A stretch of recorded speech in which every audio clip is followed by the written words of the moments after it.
O trabalho que eu irei apresentar para vocês hoje é o estudo do romance de Daniel Munduruku, Todas as Coisas São Pequenas. Esse romance foi publicado em 2008 pela editora ARX. Está dividido em 15 capítulos.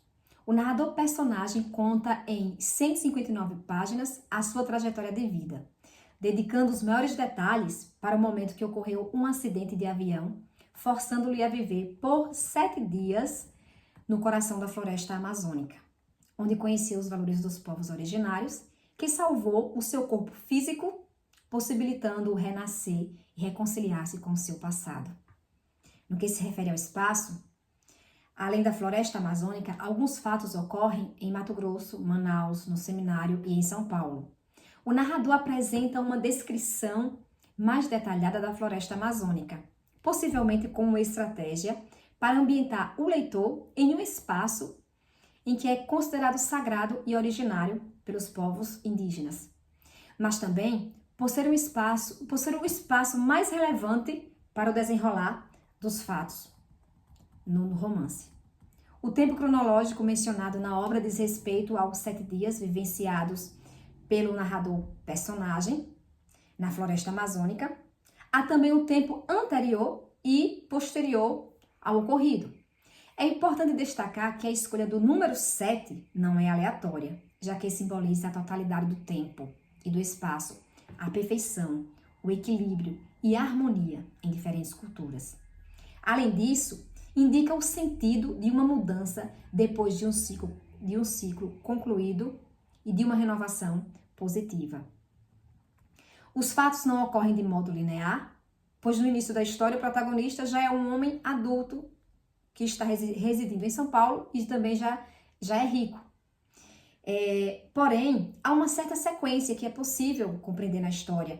É possível, no final da leitura, identificar qual é o começo, qual é o meio e qual é o fim.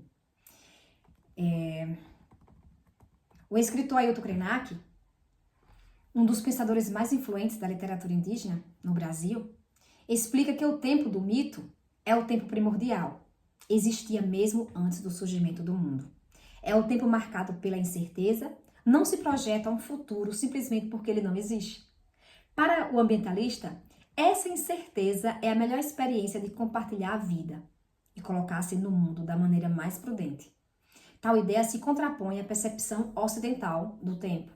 Enquanto os povos tradicionais consideram o tempo como uma espiral, como a própria vida, os ocidentais concebem o tempo como uma flecha.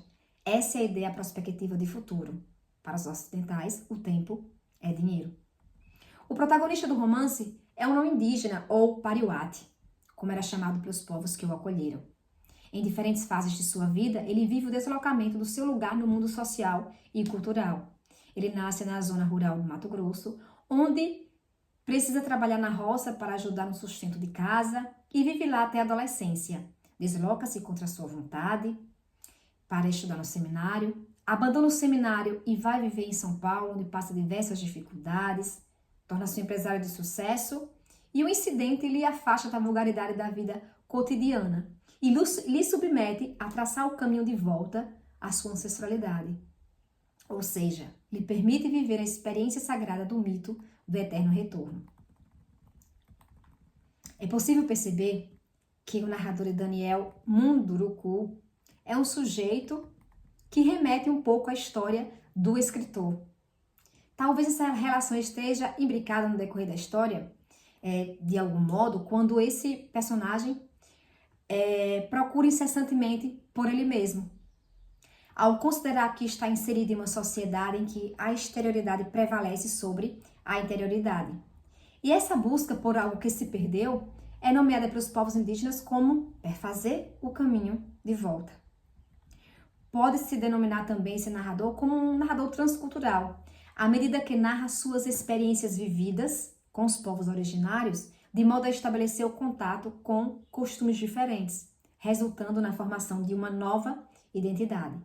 No que diz respeito à estrutura do romance, constata-se que é uma narrativa que vai se delineando por meio da apresentação de um fato, seguida de uma reflexão feita pelo narrador por um viés comparatista, ao confrontar a cultura indígena e não indígena, a floresta